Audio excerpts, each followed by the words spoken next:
پاکستان سے باہر جانے والے ہو جائیں تیار، اب انہیں ہوائی سفر پر زائد ٹیکس دینا ہوگا۔ حکومت پاکستان نے ہوائی جہاز کے ٹکٹ کی خریداری پر فیڈرل ایکسائز ڈیوٹی میں اضافہ کر دیا ہے۔ اکانومی اور اکانومی پلس کے ٹکٹ پر فیڈرل ایکسائز ڈیوٹی میں 150% تک اضافہ کیا گیا ہے۔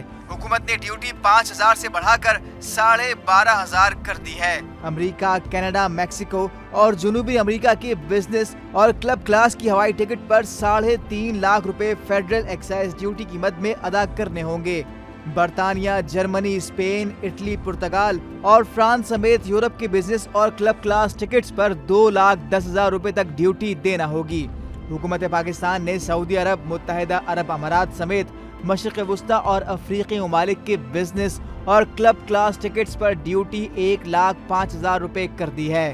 آسٹریلیا، نیوزی لینڈ، چین، ملیشیا، انڈونیشیا، جاپان سمیت مشرق بعید کی بزنس اور کلب کلاس ٹکٹس پر ڈیوٹی 2,10,000 روپے ہو گئی ہے۔ ٹیکسز کا اطلاق 1 جولائی سے ہوگا اور مسافروں کو بکنگ کے وقت ہی ٹیکس ادا کرنا ہوگا۔ مزید نیوز اپ ڈیٹس اور ڈیجیٹل سٹوریز کے لیے سبسکرائب کریں ڈان نیوز پاکستان۔